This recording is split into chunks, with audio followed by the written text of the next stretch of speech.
Is Nicholas Patricks. Come on up here. Make us laugh. All right.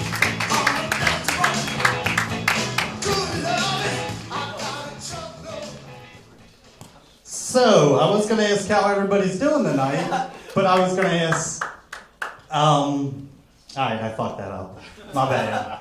Alright, this is my first time here at the Comedy Cabaret. I've only performed a handful of times, so you gotta bear with me. But alright, so it's been cold as shit out there. And I'm the kind of guy that waits to the last minute for shit. So I wanted to grab a flu shot. So I went ahead and I hit up my doctor, and he said that there was currently a shortage. They're only accepting babies and the elderly. And I thought, what the hell? I'm in my prime, but I guess it's cool to let an 80-year-old guy live while I die. Alright, so then my buddy said, well, I got the hookups for you. So his hookups was the local Walmart. Which, don't get me wrong, I'm not knocking Walmart at all. But I didn't know how I felt about getting a flu shot. My first thoughts with the whole Walmart thing was I pictured the cashier going through $1.29 for a soda, 99 cents for a bag of chips, $19.95 for a needle. And then it's almost like, does the cashier actually pull out the needle, like take the cap off of the syringe, like, would you like a Band-Aid with that for an extra 59 cents? And so basically it wasn't as bad as I thought. Basically you just go there, you stand in line as if you're in elementary school waiting to get a drink at the water fountain. And then I finally got to the front of the line, and there was a sign that read, "We now offer sterile needles." And this is not even what made me walk away, folks. What made me walk away was when my buddy actually pulled out a buy one, get one free coupon. Alright, so I'm a hardcore stoner. Yeah, alright. I was going to say I'm a hardcore stoner and we know who we are, but then I was going to say, well, maybe we don't, but obviously we do, so that's good. So, us hardcore stoners, we don't have one or two drug dealers. I don't know, we actually have a whole list. And they're actually ranked from best to worst, meaning how long you have to wait, how good the shit, so on, so on. So I hit Hard Times a couple months ago, and I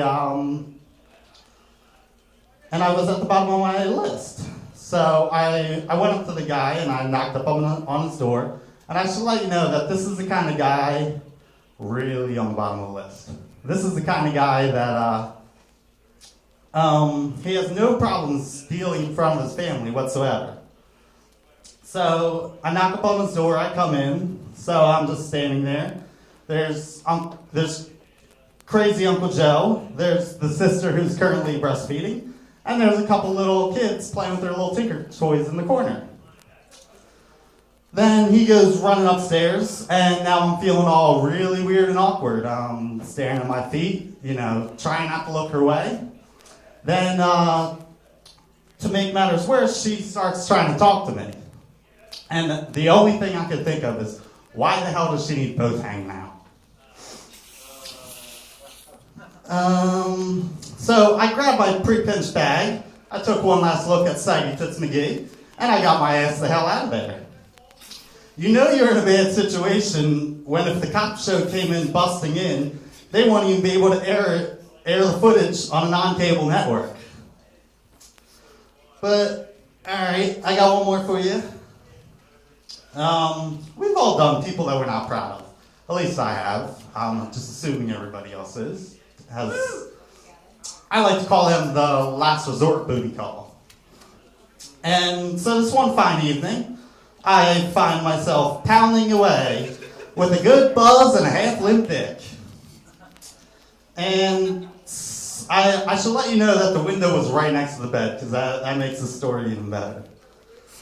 Alright. So I wasn't into it at all.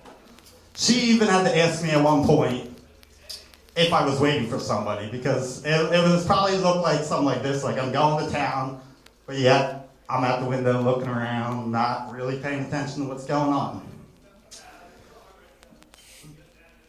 Then, after my triumphant toe-curling finish, I had realized that the condom was gone, completely gone, and I didn't know where it was. So I was determined to find it. So I started giving her little smooches on the neck. I broke a couple fingers out, and I slowly started to enter the deep, dark, wet cave. And then that's when she started yelling and freaking out. What the hell are you doing? Get the hell away from me. I never want to see you again. You know, the typical stuff that girls say after. And then she started to storm away. And that was the best part of the night, because when she stormed away, then I found my condom hanging out of her asshole. All right, you all be great. Have a good night.